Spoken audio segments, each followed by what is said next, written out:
de paz que ao despertar de um novo homem nos induz. Te conclama, irmão, de última hora, a ingressar nesta seara de luz. Te conclama, irmão, de última hora. Boa noite, queridos irmãos. Que a paz do nosso Mestre continue nos orientando, nos fortalecendo, ainda hoje e sempre, né? Então, hoje a gente vai falar sobre a introdução do Livro dos Espíritos. A gente vai retomar o estudo do Livro dos Espíritos. E esse livro ele tem uma importância fundamental, porque ele inaugura, né, o Espiritismo na Terra. É justamente o marco da nossa doutrina, da doutrina espírita, porque é justamente nele que se encerram aqueles princípios básicos da doutrina e do qual, posteriormente, vieram as outras obras da codificação, que, na verdade, esse livro aqui sintetiza, todas as outras obras estão sintetizadas aqui dentro. São 4 partes que tem o Livro dos Espíritos, e cada parte se refere a cada uma das obras que se seguiram. Eu não vou poder entrar muito nesse assunto, porque a gente tem muita coisa para ver, né? Então a gente vai em frente. Mas, justamente no dia 18 de abril de 1857, foi publicada a primeira edição dessa obra magistral, de grande importância para nós. E na segunda edição ela já veio mais completa, com 1018 perguntas, como nós conhecemos hoje. Inicialmente eram menos perguntas. Então, na primeira edição, justamente em 18/4 de 57, 501 questões que tinha essa primeira edição. E falava já os princípios todos que a gente conhece. A introdução praticamente não alterou nada, mas houve algumas inserções de algumas outras perguntas que entraram. Então tinha uma apresentação, né, um índice remissivo, tal, que ele havia apresentado nessa edição. A segunda edição aconteceu 3 anos depois, e já em 60, né, que aconteceu a segunda edição já com desse formato mais completo.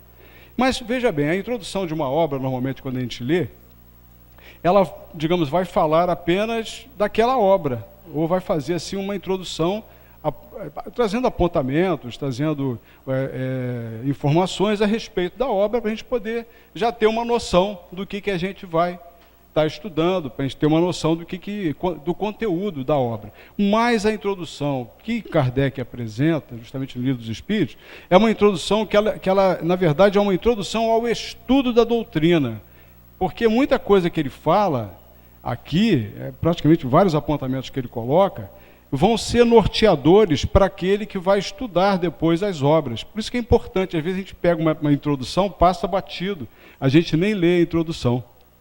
Essa introdução é fundamental para quem tem interesse no estudo doutrinário e tudo, que a gente realmente faça as reflexões em cima de cada um dos itens. São 17 itens que tem essa introdução. Então ele ali dá vários esclarecimentos de grande importância, porque a doutrina espírita não é uma doutrina qualquer. Só para começar, ela já tem aquele tríplice aspecto que a gente vive falando aí, né? Filosofia, ciência e a religião, no caso, como uma questão de uma consequência, né? Não é a religião na organização que a gente conhece das religiões, é uma religião que ela tem um diferencial, porque ela se constrói, ela se revela no templo íntimo. Então é diferente, não é um templo externo, né? É uma questão que acontece em cada um de nós. Por isso que essa questão da religião ela tem uma conotação diferenciada. Mas aí o objetivo, justamente, que Kardec coloca nesse ponto, que na época dele existia muita discussão, porque os fenômenos sempre aconteceram de toda a história da humanidade. Fenômenos mediúnicos, fenômenos espíritas, sempre ocorreram. Sempre. Na Bíblia a gente vai ver, tem vários, quem já tem uma noção, né?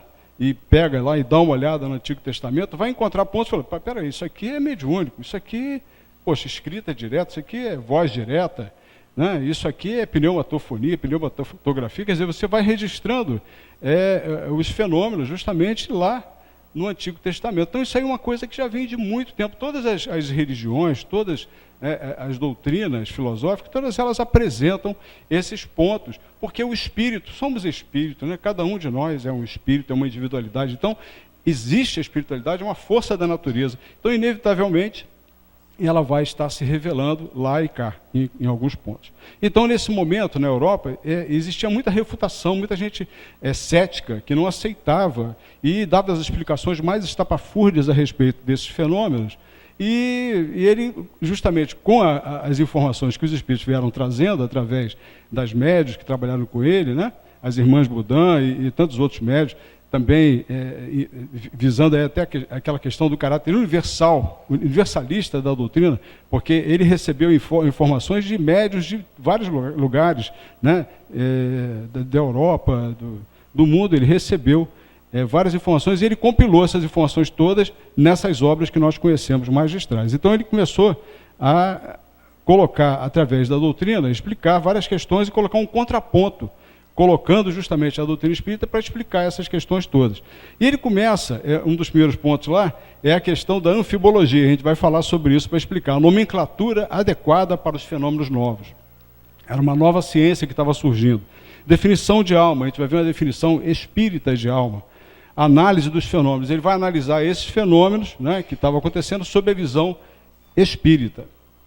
A explicação espírita, né, que também vai oferecer um resumo da doutrina já nesse item 6º. Essa é a parte mais extensa, nós deixamos até para o final, para mostrar os princípios todos da doutrina, fundamentais da doutrina, que estão, que ele discorre nesse item 6.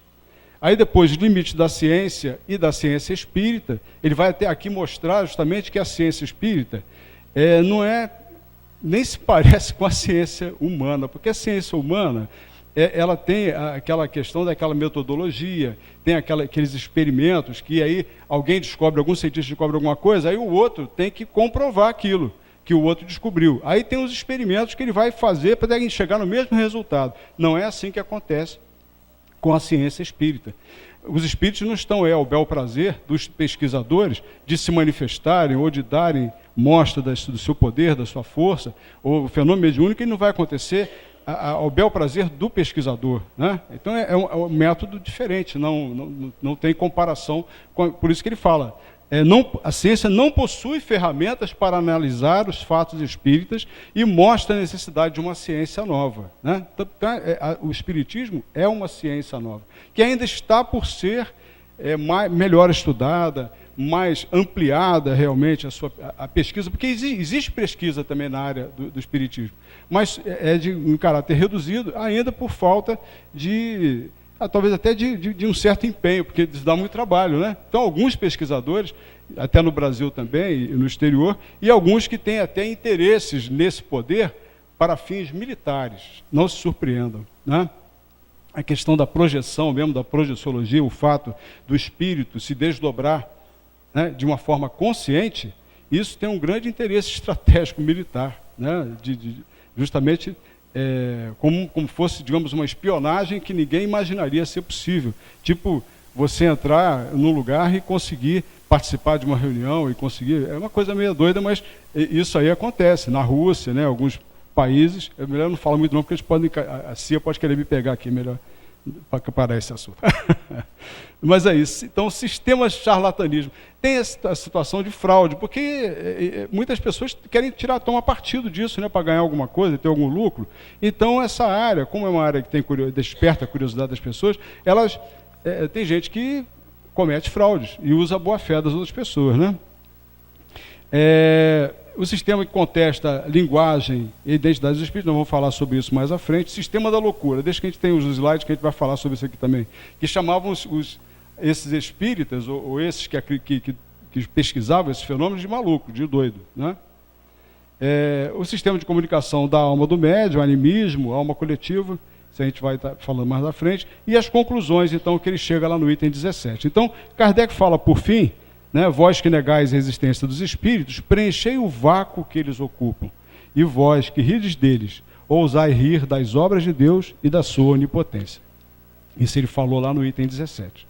Então, meus amigos, anfibologia, foi um termo que apareceu meio doido aí, mas vamos ver o que significa essa anfibologia. Anfibologia é a duplicidade de sentido em uma construção sintática. A gente trouxe alguns exemplos para a gente poder entender o que é isso. É um duplo sentido, Vamos ver por que Kardec está colocando isso. Ele fala, por exemplo, nessa frase, venceu o Brasil a Argentina. Quem venceu? Não fica esquisito? Venceu o Brasil e a Argentina. Quem venceu? O Brasil ou foi a Argentina que venceu? Fica meio difícil de perceber aí, né?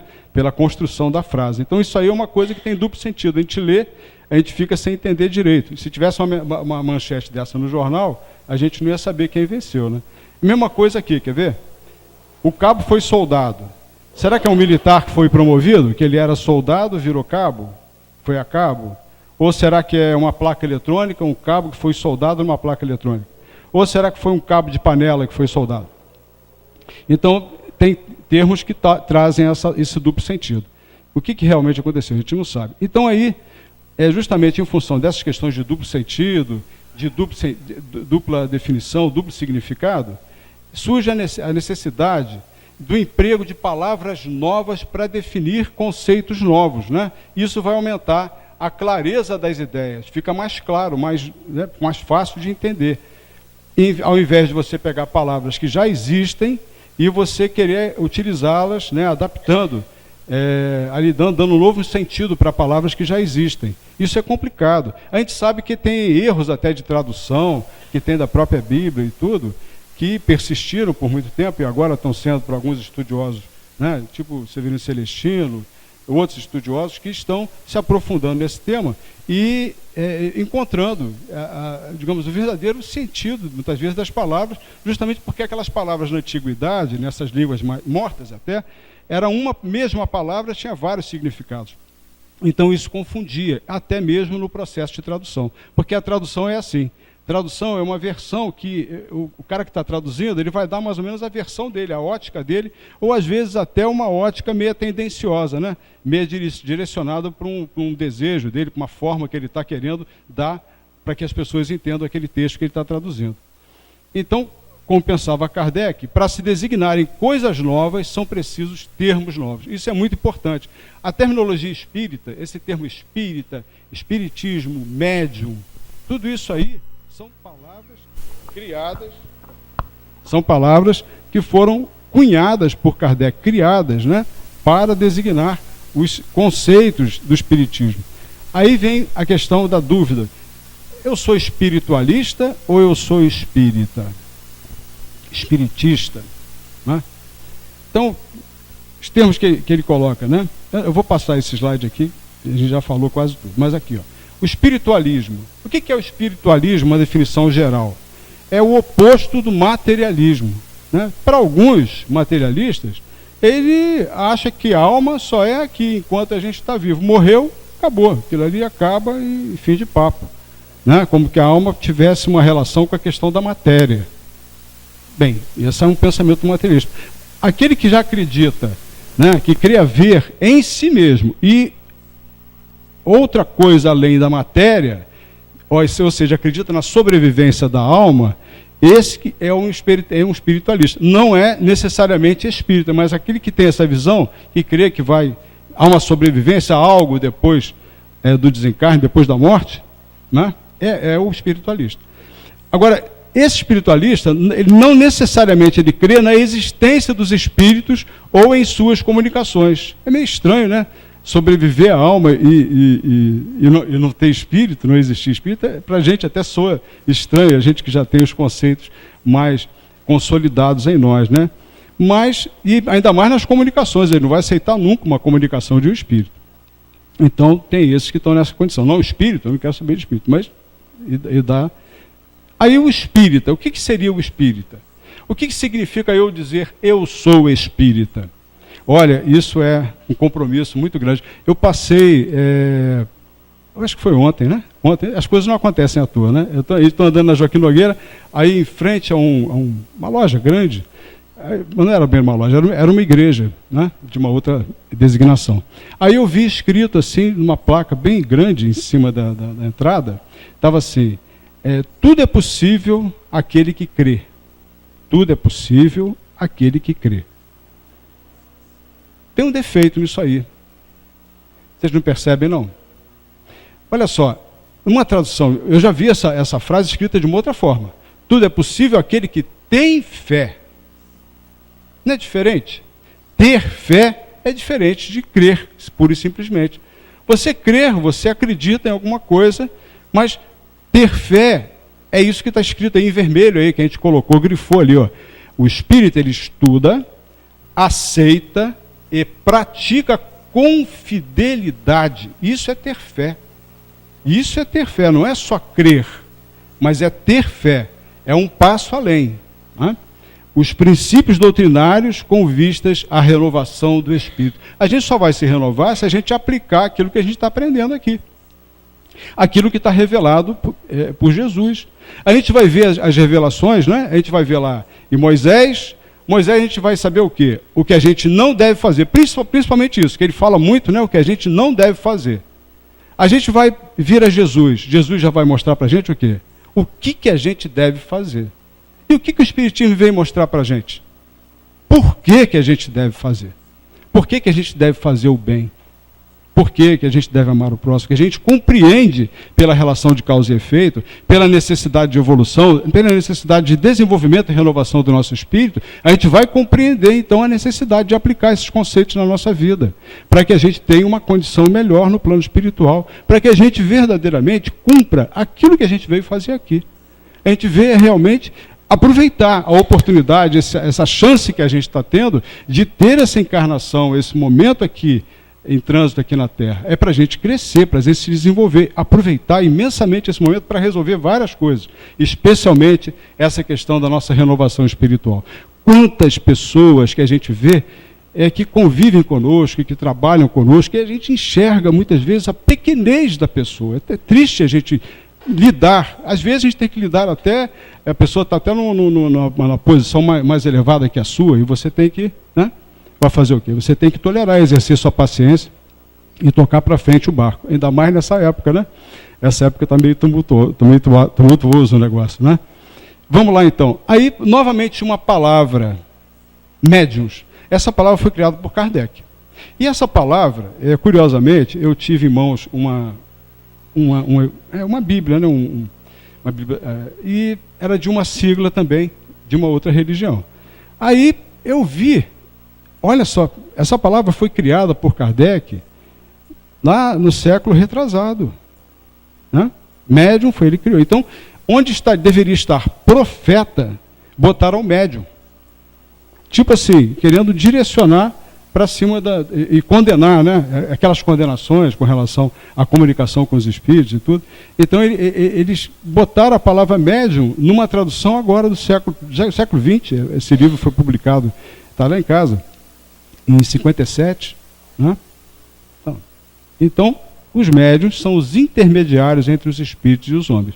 Esses são os médiuns, que seriam os antigos profetas que aparecem lá no Antigo Testamento. Então, doutrina espírita. A doutrina espírita, ou o espiritismo, tem por princípios as relações do mundo material com os espíritos, ou seres do mundo invisível. Então, a doutrina espírita ela vem tratar justamente desse assunto, né? Especificamente sobre esse assunto. E, digamos assim, não existe nada que se assemelhe ao espiritismo com relação a esse estudo, com relação a essas relações do mundo material com o plano invisível. Não há. Nenhuma outra doutrina foi organizada, foi apresentada, foi cunhada com base nesse processo, com essa proposta. O espiritismo, realmente, nesse aspecto, ele foi pioneiro e único. As outras doutrinas falam também de situações, mas não abordam com essa conotação mais científica, de observação, de análise, de realmente estudar realmente mais profundamente o fenômeno, ou os fenômenos, né? A definição de alma que a gente trouxe, a alma é um ser moral, distinto, independente da matéria, não tem nada a ver com a matéria, né? E que conserva a sua individualidade após a morte. Graças a Deus, né? Porque a gente tem várias doutrinas em relação a essa questão de alma. Tem algumas doutrinas que acreditam que existe, digamos, um grande provedor, que é Deus, e dele então saem aquelas centelhas que permitem, digamos assim, aquela nossa vida temporal num determinado momento aqui na Terra. E depois que a gente morre, sabe o que acontece? Essa chama nossa divina volta para aquele todo universal. Essa é a doutrina panteísta. Olha que visão triste. Você voltou para aquele todo universal, cadê a sua individualidade? Cadê você? É como se fosse uma gota caindo no oceano. Né? E cadê você? Difícil, né? Fica complicado. Já o Espiritismo tem essa questão aqui, ó, da gente conservar a nossa individualidade. Senão que sentido teria, na verdade, até a nossa existência? Não teria sentido algum. Ficaria até difícil entender. Alma também. Chamamos alma ao ser imaterial e individual que existe em nós e sobrevive ao corpo. Alma, o Espiritismo vai designar como espírito encarnado. Enquanto encarnados, nós somos alma, temos uma alma. Enquanto desencarnados, somos espírito. Se a gente não tem o corpo, não está, digamos, tem um corpo revestindo o nosso espírito, num processo de uma encarnação, de uma vida existencial aqui na Terra, de uma existência aqui na Terra, a gente é alma, enquanto a gente está aqui transitando na nossa vida material. Aí tem outros princípios que ele vem trazer também, ele vem falar do princípio vital. O princípio vital é que dá nascimento à vida material e orgânica de todos os seres, plantas, animais e homens. Como é que isso acontece? Onde é que está esse princípio vital? O princípio vital é uma propriedade da matéria, um efeito que se produz quando a matéria se encontra em determinadas circunstâncias. Então, esse princípio material tem a ver com a vida. Vamos entender essa matéria que ele está falando aqui, propriedade da matéria, vamos entender uma matéria orgânica. Toda matéria orgânica tem vida? Toda matéria orgânica tem vida? O que vocês acham? Ou existem circunstâncias especiais em que essa matéria orgânica se apresenta que essa propriedade que a gente está falando, esse princípio, ele se manifesta, e aí então ela produz a vida. Existem essas circunstâncias, é assim que acontece, né? Um efeito que se produz quando a matéria se encontra em determinadas circunstâncias. Aí ocorre o fenômeno da vida. O princípio vital, ele está num fluido especial chamado fluido vital. A gente já ouviu falar do fluido cósmico universal. O fluido cósmico universal, ele preenche todo o universo, até onde tem vazio, lá também tem o fluido cósmico universal, que é uma matéria super especial. E tudo que existe, né, de ordem material, de ordem fluídica, promana do fluido cósmico universal. São transformações desse fluido. Então, todo meio material que a gente conhece são transformações do fluido cósmico universal. E nesse fluido cósmico universal tem vários tipos de fluido, inclusive esse fluido chamado fluido vital, que é onde se encontra o princípio vital. Então, o princípio vital se encontra no fluido especial universalmente espalhado, do qual cada ser absorve e assimila uma parte durante a vida, como vemos os corpos inertes absorverem a luz. A gente só consegue ver os objetos porque eles absorvem luz e emitem essa luz de volta. Então é mais ou menos por aí, uma analogia que Kardec fez aqui. Aí ele entra depois, esse aqui já são outros itens, que são muitos itens, tá? A gente está correndo até para a gente poder mostrar a importância dessa introdução, da leitura dessa introdução, para que vocês possam realmente se situar melhor em relação aos propósitos da própria doutrina espírita, que é o que Kardec está trazendo.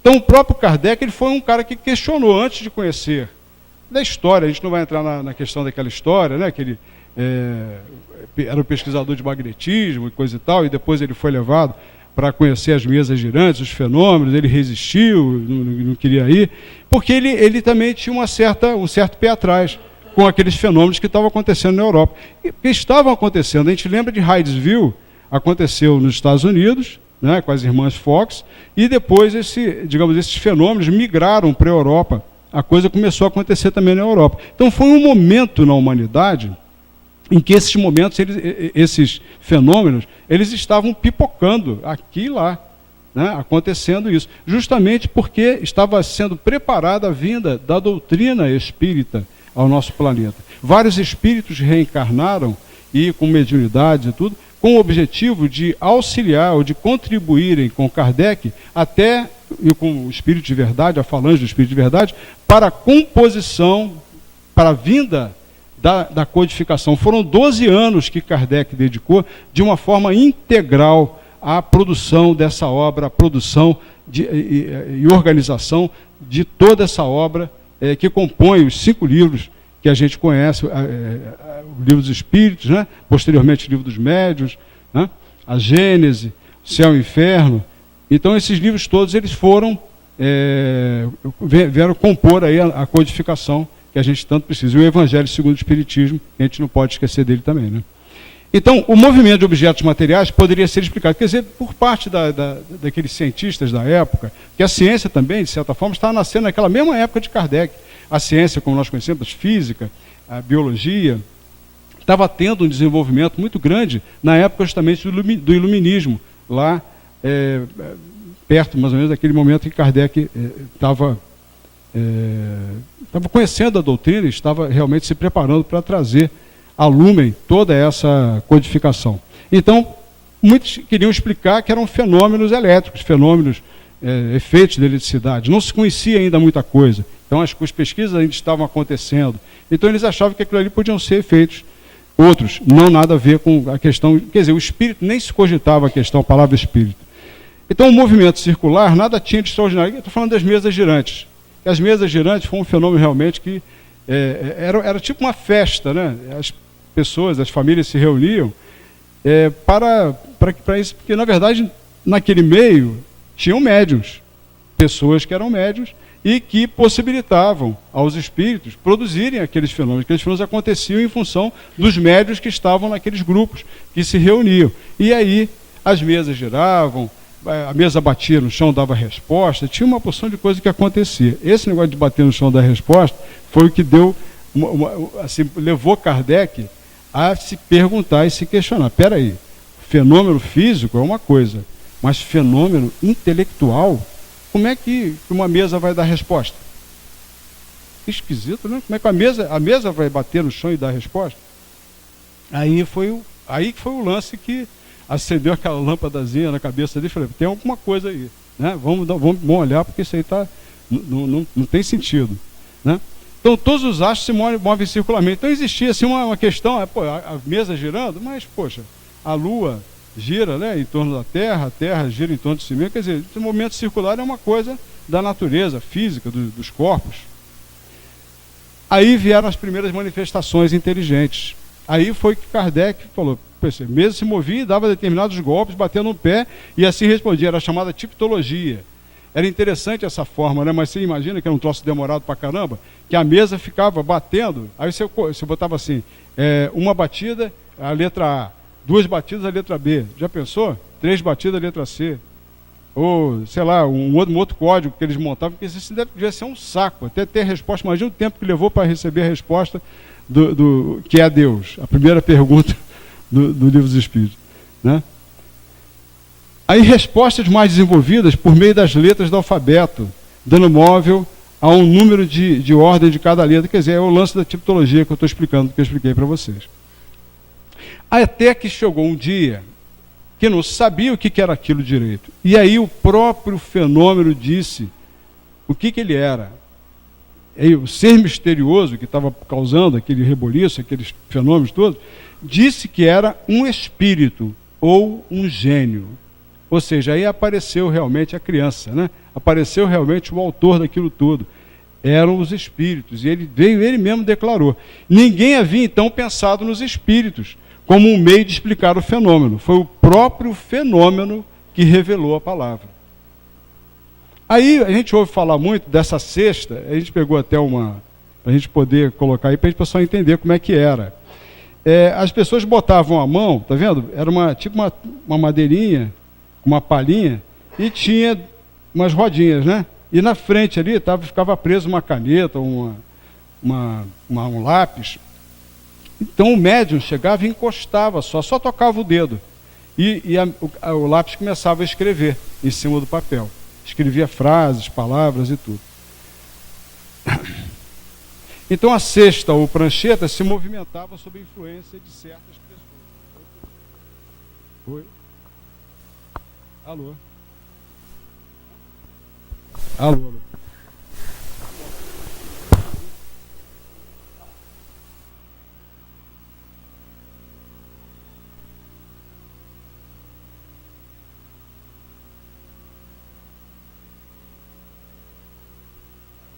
Alô, alô? Agora sim. Então a cesta ou prancheta se movimentava sob influência de certas pessoas, como nós mostramos naquela imagem. Fenômenos simultâneos na América e na França e em diversos países. Quer dizer, o fenômeno ele adquiriu uma proporção assim de ocorrência no mundo inteiro. Porque era um momento que a espiritualidade que dirige o nosso planeta estava trazendo, eles se organizaram para trazer a doutrina à humanidade, para trazer a revelação espírita para o homem, né? Aí vamos falar da questão da loucura, quem está dizendo dos loucos, né? A loucura e o espiritismo, que é um sistema de falar que, não, isso é tudo doideira, isso é loucura desses caras. Aí o espiritismo não tem nenhum privilégio nesse assunto. E vou mais longe. Digo que o espiritismo bem compreendido é um preservativo da loucura. É um preservativo. Porque tem pessoas que têm mediunidade e às vezes, digamos assim, fica uma ideia insuflando na cabeça dela, né? E, lógico, existem situações de pessoas que apresentam desequilíbrios, distúrbios e tudo. Mas, digamos, um médium, uma pessoa, e às vezes uma ideia, uma coisa, e aquilo começa como se tivesse uma pessoa falando dentro da cabeça dela. É meio complicado, né? Você tem alguém falando dentro da sua cabeça. Então, de certa forma, se a gente tem um conhecimento do espiritismo, a gente poderia supor, poxa, peraí, esse pode ser algum espírito está me dando essa comunicação, está falando alguma coisa para mim. Vou procurar averiguar, procurar ver o que é isso, né? De repente estudar, ou buscar, de repente, uma orientação na casa espírita, como acontece também. E a loucura tem, por sua causa primeira, uma predisposição orgânica. Quer dizer, a pessoa que tem realmente o distúrbio, ela tem uma predisposição de uma má formação no cérebro, de alguma situação neurológica, que pode suscitar, né, uma dificuldade, digamos, de manifestação do espírito. São situações que, quando ocorrem, a gente sabe que nada é sem motivo, tudo tem uma razão de ser.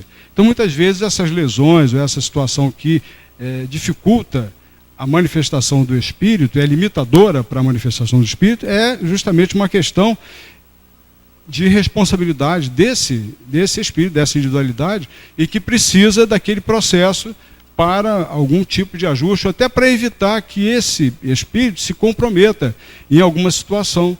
Então, às vezes, vem embotado, digamos, intelectualmente, ou nas suas possibilidades, para evitar que ele possa provocar um mal maior e se comprometer mais. Às vezes, vem isso como um processo provacional, um processo de uma expiação necessária a esse espírito no âmbito da sua necessidade de evolução espiritual, né, que o torna menos acessível a certas impressões. E aí os princípios, entrou agora no capítulo, no item 6º, que a gente, de repente, tem que diminuir um pouco a velocidade, que eu acho que eu fui meio rápido demais, né, até aqui, né? Vamos lá, princípios fundamentais da doutrina espírita. Isso é muito importante, e Kardec vai esquadrinhar aqui aquela base da doutrina, aquilo que a gente que adere ao espiritismo, a gente precisa conhecer isso. Isso é muito importante, porque as informações que o espiritismo traz para a gente, elas têm o aspecto, digamos assim, intelectual, de esclarecimento, de explicação, de respostas. Porque uma coisa encantadora no espiritismo são respostas.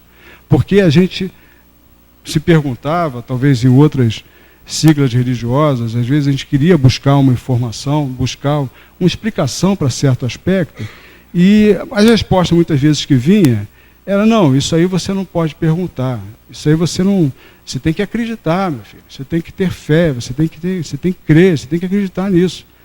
Ou seja, é uma questão que muitas vezes conflita até com a nossa condição de seres racionais. Então tem coisas que a gente quer uma resposta, quer uma explicação, e infelizmente há uma recusa, a gente não consegue satisfazer esse nosso desejo. Então o espiritismo, ele, pelo contrário, ele te dá respostas, ele não dá as respostas, te dá respostas. Não quer dizer que sejam as respostas, ou seja, porque aquilo ali pode ser ampliado, aquilo ali pode ser até mudado. Kardec mesmo fala sobre isso. Se a ciência encontrar algo que seja diferente do que está sendo afirmado aqui e comprove, fique com a ciência, né? Fique com o que for colocado e comprovado. Então Kardec colocou isso claramente, os espíritos colocaram isso claramente. Então a doutrina tem esse aspecto de caminhar par e passo com a ciência humana. A gente vê, eu conversava com uma companheira também do estudo, e falando que ela é assinante de uma revista científica, olha só, E ela estuda mestrado tal, nessa área de psicologia, e contando que uma revista que ela tem, que ela assina, assuntos de um determinado artigo, parecia, isso foi um recorte que que ela viu e uma outra pessoa confirmou, um certo recorte do artigo de uma pesquisa atualíssima, de ponta, nessa área de neurologia, uma coisa assim, de alta envergadura, o artigo parecia que tinha copiado um parágrafo da obra de André Luiz. Parecia que era um recorte, porque falava praticamente a mesma coisa que André Luiz falou lá na década de 40, 50. É impressionante, né? Mas a ciência, o espiritismo, e especificamente a obra de André Luiz, ela é tão avançada para a época, que até Chico mesmo se questionou, até com Emmanuel, mas é isso mesmo? E que aquilo ali era tão novo, tão avançado para ele, que ele não compreendia. Ele falou, não, isso aí esse é o legado, esse legado aí é para o futuro mesmo, isso não é para agora não. E ele falou, né? Então, é isso aí, amigos. A doutrina espírita, na verdade, em muitos aspectos, especialmente na obra de André Luiz, está além da ciência, está à frente da ciência em alguns aspectos. E aí teve aquela cestinha que a gente mostrou, aquilo ali é porque aquela época que a doutrina veio, tinha que acontecer o fenômeno, tinha que ser uma coisa fenomenal, para as pessoas poderem se interessar, para aquilo ali ser uma coisa marcante. Por isso que tinha aquela cestinha, e se a pessoa pegasse de punho e fosse escrever logo de cara, o pessoal ia achar que aquilo era charlatanismo, era não sei o quê, que o cara estava falseando, que aquilo ali é uma invenção, ninguém ia dar bola para o fenômeno. Mas como o fenômeno foi dentro daquela palhinha e a caneta saiu escrevendo sozinha, dois médicos botando a mão na cestinha, aí fica mais complicado, né? A pessoa poder negar exatamente o fenômeno. Mas a evolução do fenômeno foi justamente quando os médiuns passaram a pegar o lápis, pegar a caneta e receber justamente a mensagem. Aí o médium, tomando diretamente o lápis, pôs-se a escrever por um impulso involuntário e quase febril. Quem pôde presenciar algum filme, alguma filmagem de Chico Xavier recebendo mensagens, era assim mesmo, né? E era uma coisa tão rápida. Ainda tem alguns centros, eu lembro um centro até, não sei se de Santa Catarina, tinha um centro que tinha um médium que recebia as mensagens, né, e ali ao vivo. Então ele saía escrevendo freneticamente, assim, e tirava uma folha, tirava outra, né? As mensagens vinham dessa forma. Então a cesta e a prancheta são apenas apêndices da mão, não precisava daquilo, era só pegar na mão mesmo e escrever, o médium psicógrafo. Bem, aí algumas definições que estão lá no livro, na introdução. Deus, quais são os atributos da divindade, os atributos de Deus? A gente só pode falar de Deus sobre aquilo que ele não pode deixar de ser. Então Deus é eterno, ou seja, não teve nem princípio. Deus não teve princípio, Deus é. Deus não precisa de adjetivo. Deus, a gente só pode falar assim, Deus é. Porque ele é eterno, ele é imutável, imaterial, único, não poderia ter dois, senão quem que seria Deus? O que chegou primeiro. Onipotente, soberanamente justo e bom. Deus criou o universo, todos os seres animados, inanimados, materiais, imateriais. A construção dos mundos, mundo espírita e invisível, seres imateriais, mas olha só, o mundo espírita é o mundo normal, primitivo, eterno e que sobrevive a tudo. Agora, olha o que ele fala do mundo visível. É o mundo corporal, visível, onde tem os seres materiais. Mas é secundário. Olha só, o mundo que a gente está aqui é um mundo secundário. Isso aqui não é o mundo principal. O principal não é isso que a gente está aqui. Deus me livre, né? Porque brincadeira, a gente vê tanta atrocidade, é tão triste aqui. O mundo verdadeiro é o plano espiritual, é a nossa origem, de onde nós viemos. E sobrevive a tudo. E ele fala até, poderia deixar de existir e não ter existido. Quer dizer, o mundo material, a gente fica, negócio de 2012, né? Lembra aquele negócio que ia ter uma onda, não sei o que, fizeram filme, aquele negócio todo, a onda quase cobrindo lá o Everest, né? O cara dando aquelas badaladas no sino. Podia acabar tudo, pode bater um cometa, chocar aqui com a Terra, acabar com tudo. Não adianta. Isso aqui, esse plano aqui, o plano material, com toda a beleza, com toda a pujança, com toda a força, com tudo enquanto existe, com todas as grandezas, mas isso aqui é secundário. Nada, praticamente, perto da vida espiritual, perto do mundo espírita, desse mundo invisível. Habitação dos espíritos. Existem nos diferentes globos do universo. Né? Então, os espíritos estão espalhados por todo o universo. Estão por toda parte, no espaço ao nosso lado. A gente lembra de Paulo, que falou o quê? Nós vivemos em meio a uma nuvem de testemunhas. Né? Apóstolo Paulo falou isso. Constituição do homem. Há no homem 3 coisas. Isso ele coloca bem claro. Alma, perispírito, corpo físico. A alma, o ser imaterial. O perispírito, esse vínculo, né, intermediário entre a alma e o corpo.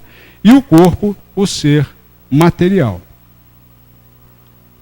Então o corpo físico é material e perecível, revestimento temporário do espírito. Sua morte restitui a liberdade ao espírito. Essa liberdade aqui é relativa, né? Porque para muitos espíritos, às vezes que vão se livrar, digamos, pela via do processo do desencarne, está a depender muito, primeiro, da sua história, das suas realizações, né? Do seu legado, o que ele deixou e o que ele está levando das suas realizações felizes aqui na Terra. Então, esse é o aspecto fundamental. Isso que vai ditar se ele vai ter realmente essa liberdade. Essa liberdade é meio relativa, porque pode ser que ele esteja, na verdade, preso. É livre, mas livre do fardo carnal, mas às vezes ele vai ficar vinculado àquele fardo carnal, às vezes porque ele tem uma ligação assim de uma adoração pela sua aparência. O materialismo dele é tão grande que ele não consegue se desvencilhar dos processos que ele experimentava com aquele corpo. Né, do que aquele corpo o oferecia em termos de prazer, então ele fica meio que vinculado àquilo ali. Então essa liberdade aqui ela é relativa, nem todos terão essa liberdade nessa forma que a gente imagina, porque existe a questão dos compromissos das nossas atitudes. Tudo que a gente realiza, tudo que a gente pensa, né, tudo isso tem consequência, tem um resultado, uma resultante. Por isso, aquele apontamento anterior da gente efetivamente ter fé. Não adianta crer. Espiritismo não é só para crer. Espiritismo é para ter fé. É para ter fidelidade. Né? Minimamente que seja, que às vezes a gente não consegue ser fiel completamente. Eu que o diga, né? Eu que o digo, ele está falando aqui porque a gente tem cara de pau mesmo. Mas a questão não dá, a gente vai ter que buscar o nosso processo. Cada um vai ter que buscar o seu processo. E aí, o perispírito é uma espécie de envoltório semimaterial, conservado pelo espírito na morte do corpo físico. A gente morre o espírito, morre o corpo, mas o perispírito permanece, né? Dando esse envoltório e essa identidade, vamos dizer, ao próprio espírito. Que seria, já pensou, a pessoa desencarnar e ficou uma chama? Será que tem condições de a gente lidar com isso? A gente está muito ligado ainda à forma, né? Aos nossos conceitos ainda, a nossa condição sensorial, ela está muito atrelada a essa forma física. Então a misericórdia divina nos dá a oportunidade de, quando retornamos à parte espiritual, à espiritualidade, a gente levar essa forma no nosso perispírito. Né? Aí pode estar mais jovem, pode estar mais velha, pode estar mais feia, aí, vamos ver, não sei como é que vai ficar, né? Dependendo do espírito, naturalmente, ele pode até manipular, até ter aparência, às vezes, até de uma encarnação anterior, que seja mais agradável a ele, mas isso está a depender das condições morais de evolução também do espírito. Alguns espíritos têm essa condição. Tem outros que, digamos assim, em função das suas realizações aqui nesse plano, às vezes tão infelizes, que perdem até essa forma, digamos assim, humanoide. São os ovoides, os chamados espíritos ovoides. Vale a pena examinar o assunto, né? Vocês darem uma olhada para entender o que é o espírito ovoide. É etéreo e invisível em nosso estado normal. Quer dizer, quando a pessoa vê, às vezes, viu um espírito, ela não viu um espírito, ela viu o quê? O perispírito de um espírito. Ela não viu o espírito, ela viu o perispírito do espírito. que se tornou visível para ela, muitas vezes, se ela for médium, né, em algumas situações ela tem condições de registrar. Tem pessoas que têm mediunidade de evidência e conseguem ver realmente com facilidade. Visível e até tangível, como nas aparições. Tem a situação também da tangibilidade. Tem alguns fenômenos de materialização, exceções que aconteciam antigamente, hoje não é muito comum, mas existiam certas circunstâncias. Eu lembro de um relato de uma reunião dessa, que tinha uma pessoa que de repente não merecia nem estar presente nesse ambiente, né? Mas por acaso estava ali presenciando aquele fenômeno. E ele intencionou, porque o espírito estava materializado, o médium estava na cabine, ele doa os fluidos, né, o ectoplasma, e a entidade se materializa. E ela entra luminosa e começa a andar, a gente pode andar, flutuar, né, ali em torno das pessoas. Aí, quando a entidade passou em frente a ele, ele botou o pé na frente, né, com a intenção para ele poder tropeçar, como que fosse uma pessoa que fosse tropeçar. O espírito falou para ele: o que é isso? Está querendo que eu caia aqui? Por que você está fazendo isso, companheiro? Falou assim, né, ele só pensou fazer isso e botou o pé. Quando ele pensou, o espírito logo já repreendeu ele. Pois é.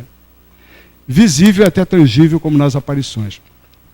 A alma é um espírito encarnado, como já falamos. Individualidade, a alma possui sua individualidade. Somos indivíduos únicos. Somos únicos. Cada um de nós é único. Antes de encarnar e a conserva após a separação do corpo. Essa individualidade. O que é o espírito? O espírito não é, ele vem falar isso para a gente, abstrato. Não é uma abstração. O espírito não é uma abstração. Ele não é indefinido. Ele não é concebível só pelo pensamento. Ele é real, circunscrito, apreciável pela vista, ouvido e tato em certos casos. Não? É só o início, tá? Porque isso aqui são apontamentos, assim, da revelação. Isso aqui você pode aprofundar de uma forma que a gente não imagina.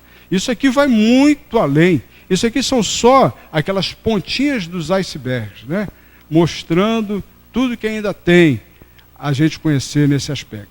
Então, a hierarquia dos espíritos. Os espíritos, eles têm uma hierarquia. Os espíritos pertencem a diferentes classes, não são iguais. A nossa origem é a mesma. Nós nascemos, fomos criados por Deus em par de igualdade, na condição de simples e ignorantes. O espírito é simples e ignorante, como consta também no livro dos Espíritos. Mas não são iguais, né? Eles são iguais só na origem. Porque não são iguais em poder, em inteligência, em saber, em moralidade. Especialmente essa questão da moralidade, que distingue muito. Mas não adianta só o moral. É necessário também a questão da inteligência, né? Desse poder também, que é um desenvolvimento que ele vai adquirir. E aí, os espíritos superiores, aqueles que estão, digamos assim, na nossa meta última, que a gente um dia vai chegar lá. Um dia a gente vai chegar nessa condição dos espíritos superiores. Eles se distinguem pela sua perfeição. Nós ainda estamos num patamar de imperfeição. Aqui, a gente muitas vezes tem a expectativa da perfeição no outro, né? E o outro muitas vezes vai nos apresentar imperfeição. Então, e aí a gente olha para a nossa cara e a gente vai ver, poxa, eu também fazia igual ou pior. Então é questão que a gente tem que às vezes ser compreensivo nesse plano, porque todos nós que aqui estamos, pelo menos a grande maioria de nós, está na condição de espírito imperfeito ainda. Conhecimentos, né, que distinguem os espíritos superiores, proximidade de Deus.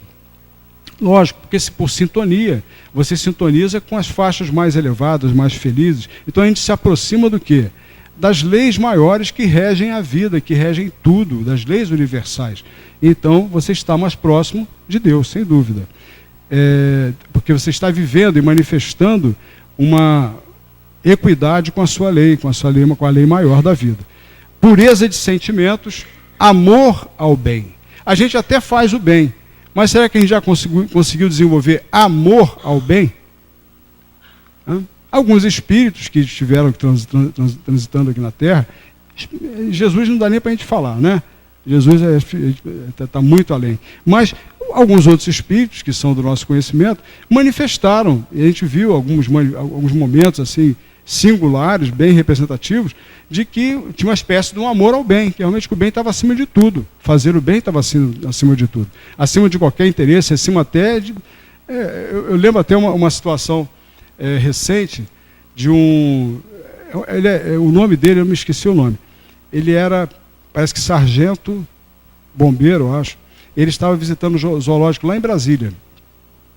E um garotinho, bem peralta, por sinal, estava brincando no tanque das ariranhas, no poço das ariranhas, e caiu dentro do poço. Ele não conversou, ele mergulhou no poço, resgatou o garoto. Só que ele, com os ferimentos que ele teve, ele acabou vindo a morrer. Ele faleceu em função disso. O zoológico de Brasília tem o nome dele. É tenente, não sei o quê. Eu vi até recentemente. Então, é um amor ao bem. Você vê um impulso, né? Que a pessoa vai e resgatou o companheiro. Tem uma parte da história, mas eu não vou falar isso aí. Não. Depois eu até explico em particular. São os anjos ou espíritos impuros, né? Os espíritos superiores. Os espíritos inferiores, bem, esse aí nós já estamos falando da gente. A nossa identificação, cada vez mais distanciada da perfeição? Não. Não, a gente está a caminho, né? A gente já saiu um pouquinho disso. Eu acho que hoje a gente pode até dizer, de bom grado e com segurança, que a gente não deseja mais o mal, né? A gente não arquiteta mais o mal. A gente ainda realiza o mal, a gente faz ainda coisas que não são boas, né? Totalmente. A gente não consegue fazer o bem o tempo todo. Mas a gente não fica maquinando, arquitetando o mal na nossa cabeça, para causar mal às outras pessoas. A gente já está bem conscientizado disso, né? Os mais inferiores, cheios das nossas paixões, cheios de orgulho, cheios de inveja, de ciúme, de ódio, e até se comprazem no mal, que eles têm prazer até de causar o mal aos outros. Terrível. Alguns, esses talvez estejam mais na nossa linha, né? Seriam nem bons nem maus. Quer dizer, a gente está a meio caminho, a gente já está superando, nós estamos nos superando, né? Mas é o caminho, não adianta, é assim mesmo. Nós vivemos num plano de provas e expiações, não é à toa. Então, retorno ao mundo espiritual, deixando o corpo, a alma retorna ao mundo dos espíritos e aguarda a nova encarnação. É o período chamado da erraticidade. A erraticidade é justamente esse processo de a gente estar na espiritualidade, aguardando uma nova oportunidade aqui na Terra, para a gente poder acertar nossos ponteiros, né? Número de encarnações, todos nós temos tido muitas encarnações. Então nós já tivemos muitas encarnações, companheiro. Muita coisa. E teremos ainda muitas outras, né? Tanto na Terra, como em outros mundos, em outros planetas, em outras esferas. Porque a gente sabe das escalas de mundo, né? Mundos primitivos, mundos de provas e expiações, mundos de regeneração, e assim por diante. Então existe uma escala de mundos. Nós ainda só estamos em condições, espiritualmente, de encarnar num plano desse patamar, desse jaez, desse tipo, que é o plano de provas e expiações. É a nossa praia por enquanto, né? A encarnação dos espíritos sempre na espécie humana, nunca no corpo de um animal. Existe uma doutrina chamada metempsicose, né? Metempsicose é justamente essa encarnação que algumas doutrinas acreditam que a gente poderia, por uma questão até vir reencarnar num animal, num gato, num cachorro, né, num jacaré, às vezes até em função do que a pessoa fez, né, na Terra, ou numa cobra. Mas isso aí não é possível, porque o nosso espírito, justamente esse aparelho humanoide, ele é adequado para a encarnação de espíritos, né? O corpo do animal não tem essa condição, porque ali não tem um espírito, ali ainda é um princípio espiritual que está se desenvolvendo, nos animais, nos vegetais também. Aí o progresso dos espíritos, desde simples e ignorantes, aí nos imperfeitos, esse patamar que nós estamos, os bons e os puros. Então todos se melhoram, né? Pela reencarnação a gente vai se melhorando. Passam pelos diferentes graus da hierarquia espírita. Então a gente está nesse caminho aí. A gente está naquele primeiro degrauzinho ali. Nossas qualidades são as conquistas de cada espírito. As qualidades que nós temos, os valores que nós temos, as dificuldades também. São as conquistas e as defecções de cada espírito. É o que nós somos, a nossa resultante, né? Então, o homem de bem, encarnação de um bom espírito. O homem perverso, encarnação de um espírito impuro. A ação dos espíritos, eles exercem ação incessante sobre o mundo moral, o mundo físico, a matéria, o pensamento. Constituem uma das potências da natureza. São a causa de uma multidão de fenômenos. E nós vivemos em meio a essas influências dos espíritos, encarnados e desencarnados, o tempo todo. O tempo todo estamos sob essas influências. Muitas vezes influências perniciosas que intentam contra os nossos interesses de evolução, os nossos interesses espirituais, né, estão sendo atacados. Então a gente precisa muito de... O estudo é importante, o comparecimento de uma reunião que tem um padrão, que busca elevação, busca uma orientação positiva para nós. Isso tudo tem grande importância. O passe que a gente vai tomar, né, que nos fortalece, nos higieniza em termos vibratórios também, a gente entra num outro padrão vibratório, e a nossa persistência, né, nas nossas lutas cotidianas, a gente buscar realmente sempre esse viés do bem, esse caminho mais positivo para a nossa vida, nas realizações mais felizes, né? As relações dos espíritos com os homens são constantes, é justamente isso que acabamos de falar aí. Tem os bons e os maus, os que nos induzem para o bem e os que nos impelem para o mal. Temos que ficar atentos a isso aí, né? Então, as comunicações dos espíritos com os homens, ocultas, ostensivas, tem essas ocultas que todo mundo, lá no livro dos espíritos fala lá, que todos nós somos médios, porque nós somos influenciados, todo mundo é influenciado, seja médium ou não. Ela é ostensiva na condição do médium, aquele que tem realmente um dom mediúnico e se torna, digamos, instrumento dessas comunicações do plano espiritual com o plano material. Como distinguir, a linguagem é muito interessante, que foi um dos pontos que foi colocado por Kardec, dos espíritos superiores para os inferiores.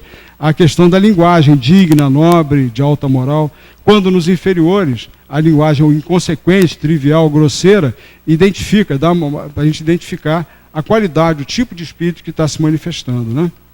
A atração dos espíritos também, atraídos pela natureza moral do meio, quer dizer, as reuniões sérias, aqueles espíritos sérios vão estar comparecendo. Em reuniões que são pessoas frívolas, só curiosas, certamente vai ter uma má influência ali.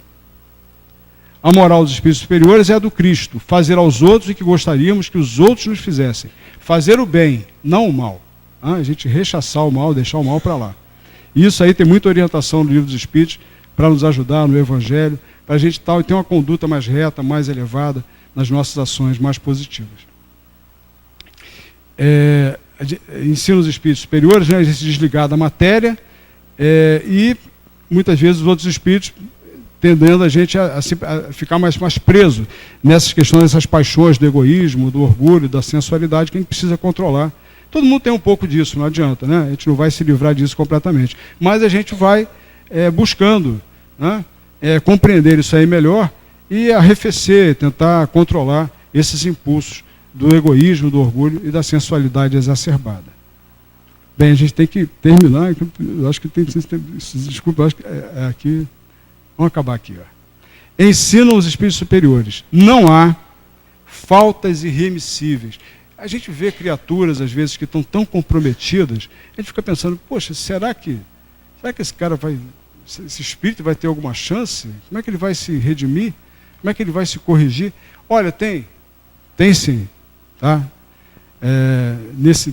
Deus não vai destruir nenhum espírito, ou desistir de nenhum espírito, seria até contrário, né? A inteligência suprema do Criador, ele criar alguma coisa defeituosa para sempre, né? Então, não há faltas irremissíveis. A reencarnação sempre pode apagá-las conforme os desejos e os esforços, mesmo aqueles que se comprometeram com as multidões. Aí a gente pensa, muitos que se comprometeram com as multidões, para se ajustarem, vão ter que reencarnar e ter alguma relação também com as multidões, para poderem se redimir, né? Vamos pensar quem são essas criaturas, essas pessoas, né? Em alguns países eles estão tendo sucesso. Aqui na nossa terra ainda está demorando um pouco, né? Muito obrigado, meus irmãos. Tá? Desculpa aí a rapidez das colocações.